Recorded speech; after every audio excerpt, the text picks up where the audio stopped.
ನಮಸ್ಕಾರ ಸ್ನೇಹಿತರೆ, ಸ್ನೇಹಲೋಕ ಚಾನಲ್ಗೆ ನಿಮ್ಮೆಲ್ಲರಿಗೂ ಸ್ವಾಗತ. ಕ್ಯಾಲೆಂಡರ್ ಪ್ರಕಾರ ಈ ವರ್ಷ ಜ್ಯೇಷ್ಠ ಅಧಿಕ ಮಾಸದ ಅಮಾವಾಸ್ಯೆಯೊಂದು ಬರುವ ಸೋಮಾವತಿ ಅಮಾವಾಸ್ಯೆಯ ದಿನ ಅಪರೂಪದ ಕಾಕತಾಳೀಯ ಸಂಭವಿಸುತ್ತಿದೆ.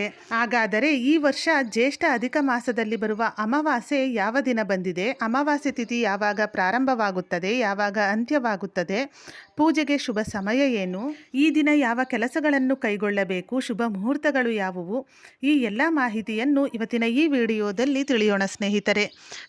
ಅದಕ್ಕಿಂತ ಮುಂಚೆ ನೀವು ಇನ್ನೂ ನನ್ನ ಚಾನಲ್ನ ಸಬ್ಸ್ಕ್ರೈಬ್ ಮಾಡ್ಕೊಂಡಿಲ್ಲ ಅಂದರೆ ದಯವಿಟ್ಟು ಸಬ್ಸ್ಕ್ರೈಬ್ ಮಾಡ್ಕೊಳ್ಳಿ, ತಪ್ಪದೆ ಬೆಲ್ಲೈಕನ್ ಅನ್ನು ಕೂಡ ಕ್ಲಿಕ್ ಮಾಡಿ. ಸೋಮಾವತಿ ಅಮಾವಾಸ್ಯೆಯ ದಿನದಂದು ಶಿವ ಮತ್ತು ಪಾರ್ವತಿ ದೇವಿಯನ್ನು ಪೂಜಿಸುವುದರ ಜೊತೆಗೆ ಅಶ್ವತ್ಥ ವೃಕ್ಷ ಅಂದರೆ ಅರಳಿ ಮರವನ್ನು ಪೂಜಿಸಿ ಅದಕ್ಕೆ ಪ್ರದಕ್ಷಿಣೆ ಹಾಕುವುದರಿಂದ ಅದೃಷ್ಟ ಬರುತ್ತದೆ ಎಂಬ ನಂಬಿಕೆ ಇದೆ. ಈ ಬಾರಿ ಅಂದರೆ ಜ್ಯೇಷ್ಠ ಅಧಿಕ ಸೋಮಾವತಿ ಅಮಾವಾಸ್ಯೆಯು ಜೂನ್ 15ನೇ ತಾರೀಕು ಸೋಮವಾರದಂದು ಬರುತ್ತಿದೆ.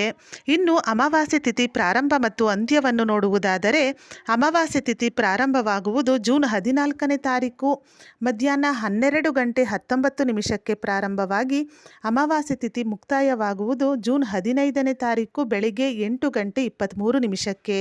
ಸೂರ್ಯೋದಯದ ಪ್ರಕಾರ ಈ ಒಂದು ಸೋಮಾವತಿ ಅಮಾವಾಸ್ಯೆಯನ್ನು ಜೂನ್ 15ನೇ ತಾರೀಕು ಸೋಮವಾರದಂದು ಆಚರಿಸಲಾಗುತ್ತದೆ. ಈ ದಿನದ ಸೂರ್ಯೋದಯದ ಸಮಯ ಬೆಳಿಗ್ಗೆ 5:45.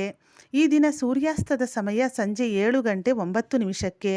ಈ ದಿನ ಅಭಿಜಿತ್ ಮುಹೂರ್ತವು ಬೆಳಿಗ್ಗೆ 11:54 ಮಧ್ಯಾಹ್ನ 12:50 ಹಾಗೆ ಅಮೃತ ಸಿದ್ಧಿ ಯೋಗವು ಜೂನ್ 15ನೇ ತಾರೀಕು ಬೆಳಿಗ್ಗೆ 5:45 ಸಂಜೆ 7:08 ಇರುತ್ತದೆ. ಜೊತೆಗೆ ಸರ್ವಾರ್ಥ ಸಿದ್ಧಿ ಯೋಗ ಕೂಡ ಇದೆ.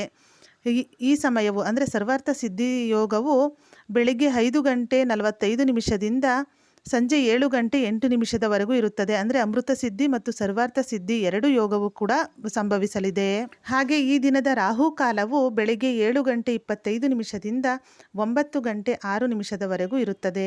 ಸೋಮಾವತಿ ಅಮಾವಾಸ್ಯೆಯ ದಿನದಂದು ಸಾಮಾನ್ಯವಾಗಿ ಶಿವ ಮತ್ತು ಪಾರ್ವತಿಯನ್ನು ಪೂಜಿಸಲಾಗುತ್ತದೆ. ಎಲ್ಲ ಅಮಾವಾಸ್ಯೆಗಳಿಗಿಂತ ಸೋಮಾವತಿ ಅಮಾವಾಸ್ಯೆಯು ವಿಶೇಷವಾದ ಮಹತ್ವವನ್ನು ಹೊಂದಿದೆ. ಪ್ರತಿ ಅಮಾವಾಸ್ಯೆಯ ದಿನದಂದು ವಿಶೇಷವಾಗಿ ಲಕ್ಷ್ಮಿಯನ್ನು ಪೂಜಿಸಲಾಗುತ್ತದೆ. ಎಲ್ಲ ಅಮಾವಾಸ್ಯೆಯ ದಿನದಂದು ಯಾವ ರೀತಿ ನಾವು ಮನೆಯಲ್ಲಿ ಪೂಜೆ ಮಾಡುತ್ತೀವೋ ಅದೇ ರೀತಿಯಾಗಿ ಈ ಒಂದು ಸೋಮಾವತಿ ಅಮಾವಾಸ್ಯೆಯ ದಿನದಂದು ಪೂಜೆ ಮಾಡಬೇಕು. ಹಾಗೆ ವಿಶೇಷವಾಗಿ ಅಮಾವಾಸ್ಯೆಯ ದಿನದಂದು ಪಿತೃಗಳಿಗೆ ತರ್ಪಣವನ್ನು ಕೂಡ ನೀಡಲಾಗುತ್ತದೆ. ಶ್ರಾದ್ದ ಮತ್ತು ಪಿತೃಪೂಜೆಯನ್ನು ಮಾಡಲಾಗುತ್ತದೆ. ಈ ಅಮಾವಾಸ್ಯೆಯ ದಿನದಂದು ಅಶ್ವತ್ಥ ವೃಕ್ಷ ಅಂದರೆ ಅರಳಿ ಮರವನ್ನು ಪೂಜೆ ಮಾಡುವುದರಿಂದ ಮತ್ತು ಅರಳಿ ಮರಕ್ಕೆ ಪ್ರದಕ್ಷಿಣೆ ಹಾಕುವುದರಿಂದ ನಮ್ಮ ಆಸೆಗಳು ಈಡೇರುತ್ತವೆ. ಹಾಗೆ ಪಿತೃಗಳಿಗೆ ಮೋಕ್ಷ ಸಿಗುತ್ತದೆ ಎಂಬ ನಂಬಿಕೆ ಇದೆ. ಅರಳಿ ಮರದ ಹತ್ತಿರ ದೀಪವನ್ನು ಹಚ್ಚಿ 108 ಬಾರಿ ಪ್ರದಕ್ಷಿಣೆ ಹಾಕುವುದರಿಂದ ಅದೃಷ್ಟ ಹೆಚ್ಚಾಗುತ್ತದೆ ಎಂಬ ನಂಬಿಕೆ ಇದೆ. ಸ್ನೇಹಿತರೆ, ಈ ವಿಡಿಯೋದಲ್ಲಿ ಜ್ಯೇಷ್ಠ ಅಧಿಕ ಮಾಸದಲ್ಲಿ ಬರುವಂತಹ ಸೋಮಾವತಿ ಅಮಾವಾಸ್ಯೆ ಯಾವ ದಿನ ಬಂದಿದೆ, ಅಮಾವಾಸ್ಯೆ ತಿಥಿ ಯಾವಾಗ ಪ್ರಾರಂಭವಾಗುತ್ತದೆ, ಯಾವಾಗ ಅಂತ್ಯವಾಗುತ್ತದೆ, ಪೂಜೆಗೆ ಶುಭ ಸಮಯ ಏನು, ಯಾವ ಕೆಲಸಗಳನ್ನು ಕೈಗೊಳ್ಳಬೇಕು, ಈ ಎಲ್ಲ ಮಾಹಿತಿಯನ್ನು ತಿಳಿಸಿದ್ದೇನೆ. ಇವತ್ತಿನ ಈ ವಿಡಿಯೋ ನಿಮಗೆ ಇಷ್ಟವಾದಲ್ಲಿ ವಿಡಿಯೋನ ಲೈಕ್ ಮಾಡಿ, ಹಾಗೆ ನಿಮ್ಮ ಫ್ರೆಂಡ್ಸ್ ಆ್ಯಂಡ್ ಫ್ಯಾಮಿಲಿಗೂ ಈ ವಿಡಿಯೋವನ್ನು ಶೇರ್ ಮಾಡಿ. ಇದೇ ಥರದ ಮತ್ತಷ್ಟು ಮಾಹಿತಿಗಾಗಿ ಸ್ನೇಹಲೋಕ ಚಾನಲ್ನ ಸಬ್ಸ್ಕ್ರೈಬ್ ಮಾಡಿಕೊಂಡು ಸಪೋರ್ಟ್ ಮಾಡಿ. ಕೊನೆ ತನಕ ವಿಡಿಯೋ ನೋಡಿದ ಎಲ್ಲರಿಗೂ ಧನ್ಯವಾದಗಳು. ಸರ್ವೇ ಜನ ಸುಖಿನೋ ಭವಂತು.